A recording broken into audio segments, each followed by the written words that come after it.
robbed, scripted. MLS handed the trophy to Messi. For weeks, social media was ablaze with these accusations. Thousands of messages flooded Reddit and Twitter, questioning every refereeing decision, every controversial play, and every Inter Miami victory. The question no one dared to ask clearly was simple yet devastating.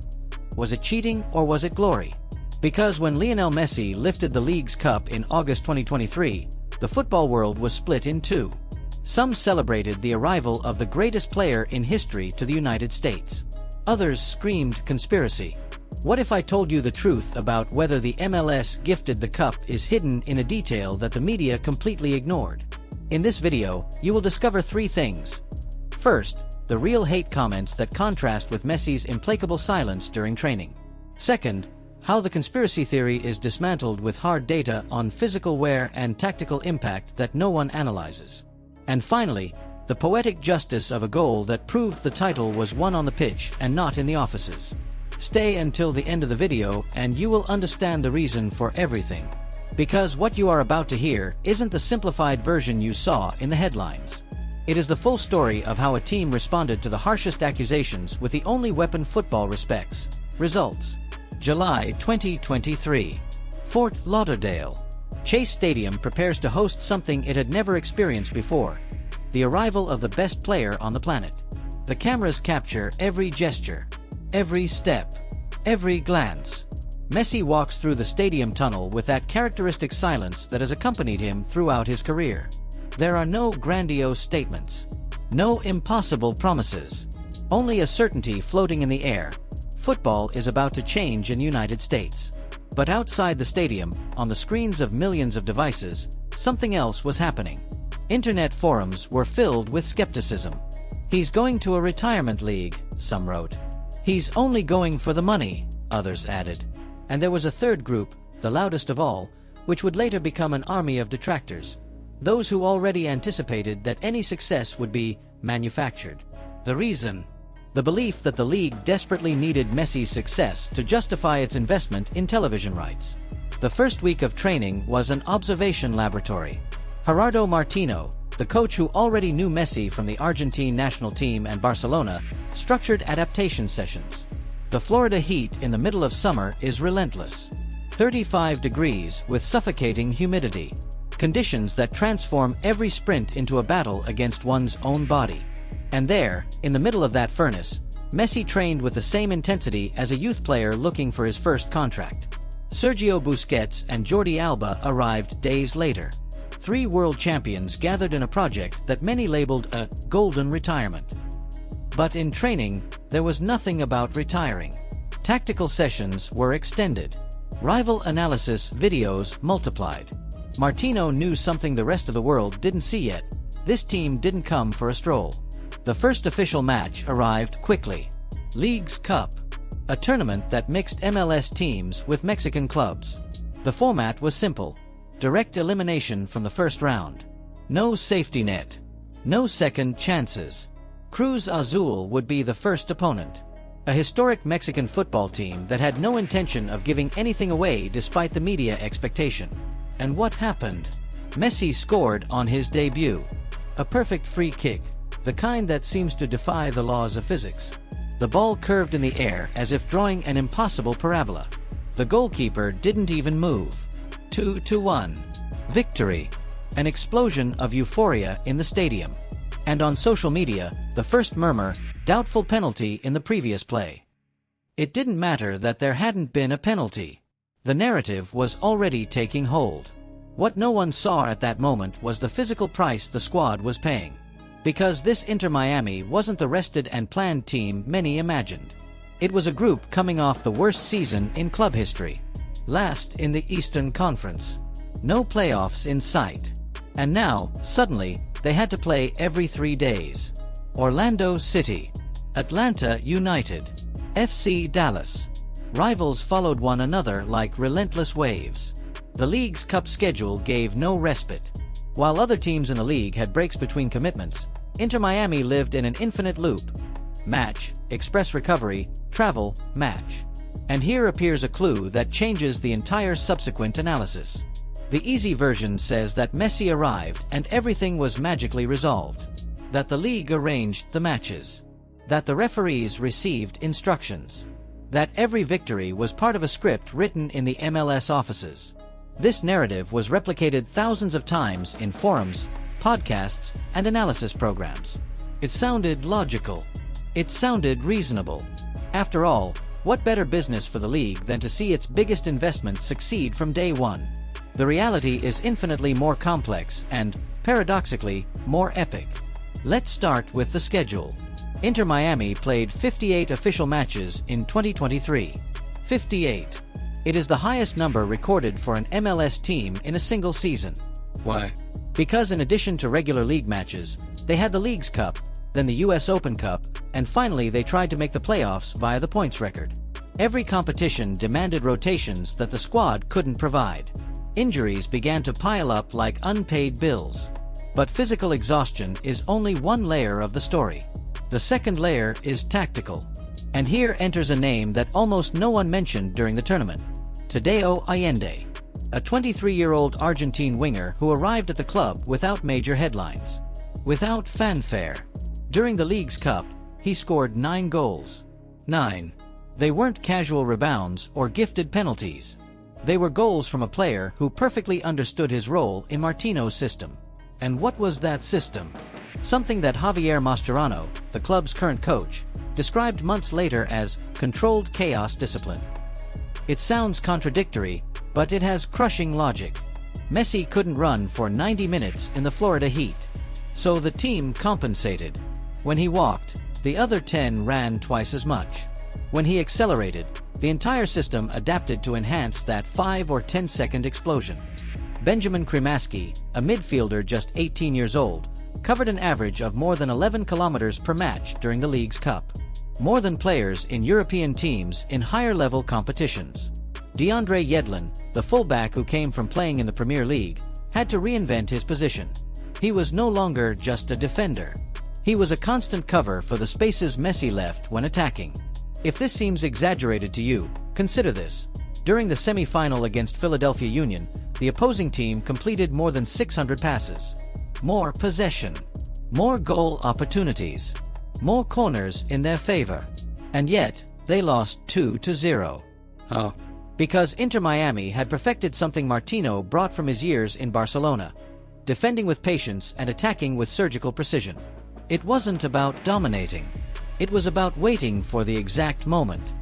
If you give me a like right now, you help me continue bringing stories like this, and if you haven't subscribed yet, it's the perfect time to do so. The referees.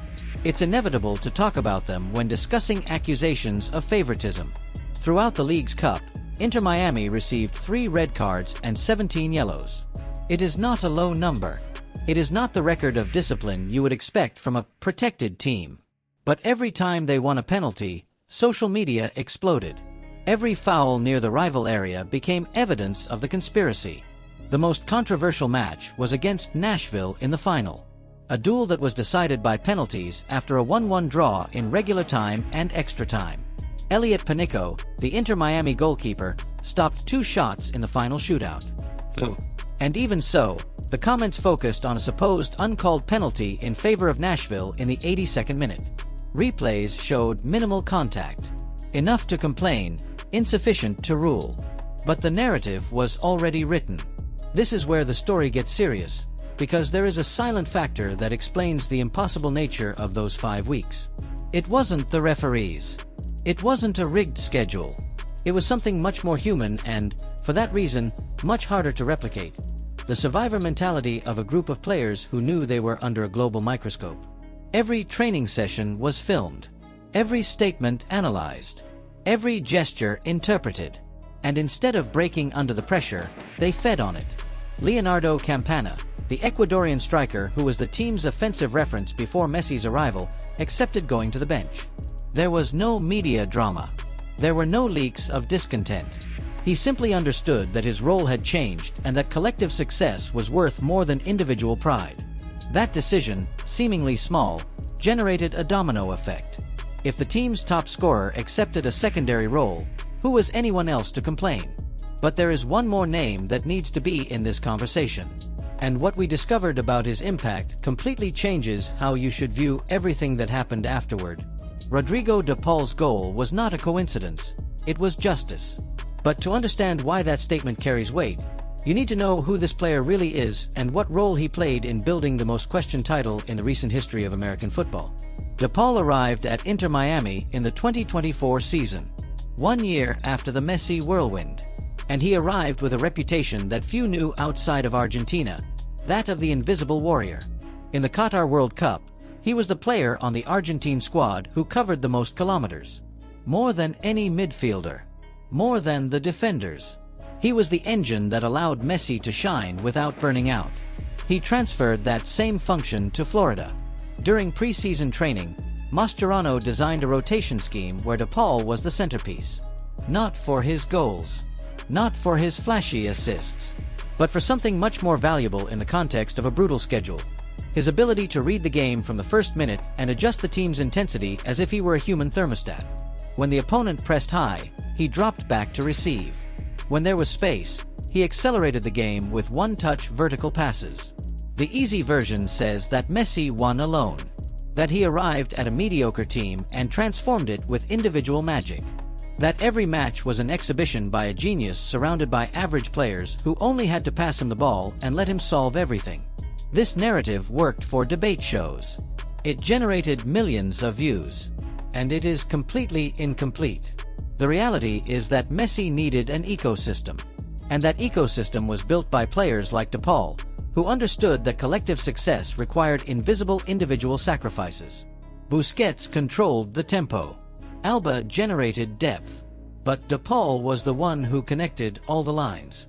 He was the translator between the old Barcelona guard and the young Americans who barely spoke Spanish. He was the one shouting tactical instructions during matches that were decided in the details. And here is the fact that changes everything. During the League's Cup, De Paul played every minute of every match. All of them. No rotation. No rest. Because Martino knew that without him on the field, the entire system would collapse. It is not a coincidence, and now you are going to see why. In the final against Nashville, the match was locked. 1-1. Extra time did not change the score. Inter Miami's players were dragging their legs. Messi had had 3 clear chances and had missed them. Not for lack of quality, but due to extreme exhaustion.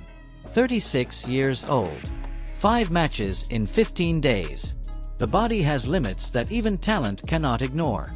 The penalties arrived like Russian roulette. And in those moments, when technique mixes with psychological pressure, true personalities emerge. De Paul was the third to kick. He walked toward the penalty spot with the same calmness as if he were walking to buy bread. No prior celebrations. No gestures for the camera. He placed the ball 3 steps back. And he executed a shot that didn't give the goalkeeper even half a second to react. Top left corner. Impossible to save. If you liked what you've heard so far, subscribe because what is coming in the next few months is going to be historic. That goal was important, yes. But it wasn't what closed the game. What closed the game was the mentality that goal represented. Because when a player who has run more than anyone, who has sacrificed his prominence, who has been the invisible gear in the system, scores with that confidence, he is sending a message to the rest of the locker room. We did everything right, now let's collect. So that's it, right? Well, no. Because the story of the hate was only just beginning. Social media exploded after the final. Mexican football forums burned with accusations. The referee gifted them the match. The MLS needed Messi to win to justify the contract. Everything was fixed from the draw. Each argument sounded reasonable in isolation. The problem is that none stood up to deep analysis. Take the most popular one, the alleged refereeing help. Throughout the League's Cup, Inter Miami committed more fouls than the average team in the tournament. It received more yellow cards. And in the final, the referee did not award a single penalty in their favor during the 90 regulation minutes or extra time. 0. If there was a written script, someone forgot to give it to the lead official. The second most repeated argument was the favorable schedule. And this is where the conspiracy completely falls apart. Inter Miami played more matches than any other team in the tournament because they won every one of their games. There were no buys. There were no extra breaks. Every victory forced them to play 3 days later against an opponent that had had more recovery time. It is the price of success, not a prize. But there was a third argument, more subtle and more dangerous. The idea that Messi's presence generated fear in the referees. That his mere presence on the field altered decisions. This argument is impossible to refute with data because it operates in the psychological realm. And that is where we must be honest. Yes, Messi has an aura. Yes, referees are human. But he built that aura by winning 8 Ballon d'Ors, not by arriving in the MLS. If referees respect him more than other players, it is because he earned it over 2 decades of excellence, not because someone ordered them to favor him. What critics never mention is the full context. The Inter Miami of early 2023 was the worst team in the MLS. Last in the table. No tactical identity. With a locker room fragmented between players who wanted to leave and executives who didn't know how to reverse the crisis. Messi's arrival didn't just bring footballing quality. It brought hope. And hope is the most powerful fuel a young locker room can have. David Ruiz, a 22-year-old midfielder who played almost every match of the League's Cup, confessed months later in an interview that training alongside Messi changed his perception of professionalism. You saw how he arrived 2 hours before everyone else. How he stayed afterward practicing free kicks. And you asked yourself, if the best in the world does that, what excuse do I have not to? That cultural transformation doesn't appear in the statistics, but it is engraved in every victory they achieved. Noah Allen, a defender who had barely played in the first division before that season, went from being a substitute to a starter in 3 weeks. Not because he had the talent of Messi or Busquets, but because he quickly understood that his job was simple. Win every 50-50 ball as if it were the last of the match. Mascherano polished him tactically. He taught him to position himself, to anticipate, to not commit unnecessary fouls. And the result was a defender who ended up being key in the final rounds. Here is the truth that no one wants to admit. Inter Miami won the League's Cup because they were the team that best interpreted what it meant to play under extreme pressure. Every match was a final. Every mistake could become a global headline. And instead of breaking, they grew stronger. Adversity tempered them like fire tempers steel. De Paul's goal in the penalties was not an isolated moment. It was the culmination of weeks where every player accepted their role, executed their task, and trusted that the system would work. It was the proof that when a team prioritizes the collective over the individual, it can overcome even the most powerful narrative, that of the expected failure. And here comes what really matters. What connects all the points we've seen so far? Because the hate that Messi, Inter Miami, and every player on the squad received was not an accident. It was the inevitable price of breaking expectations. When someone arrives at a place and delivers exactly what they promised, it generates 2 reactions. Admiration from those who support them and resentment from those who bet on their failure. Messi arrived in the MLS at 36 years old. Most expected a golden retirement. Testimonial matches. Goals against weak defenses. Instead, he delivered the same intensity he showed at Barcelona. The same hunger that led him to win the World Cup. And that was annoying, because it proved that the problem was never the league or the level of the rivals. The problem was the mentality. Every accusation of cheating that appeared on social media was, in reality, a disguised confession. It can't be that Messi is still this good at this age. It can't be that a last-place team becomes champion in 6 weeks. It can't be that everything turned out perfect. And they are right about one thing. It wasn't perfect. It was brutal. It was exhausting. It was the result of invisible sacrifices that cameras don't capture. Rodrigo De Paul summarized it better than anyone in a subsequent press conference. We don't respond with words. We respond on the field. And that phrase is the key to everything. Because while the world shouted robbery, they kept training. While conspiracy theories multiplied, they kept winning. Messi's silence was never weakness. It was the most powerful strategy, letting the results speak. Hate is the price of greatness. The more they shout, cheat, the stronger the legend becomes. Because in 10 years, when they look back, no one will remember the Reddit comments. No one will remember the midnight debates on TV shows. They will remember that Lionel Messi arrived in the United States and won his first title in 6 weeks. They will remember that a team that won nothing became a champion. And they will remember that they did it by playing football, not by asking for favors. That is the poetic justice of all this. De Paul's goal was not a coincidence. It was the reflection of a team that understood that the only way to silence the world is by being undeniably excellent. And the best part is that this is just beginning, because what Messi is building in Miami goes far beyond a trophy.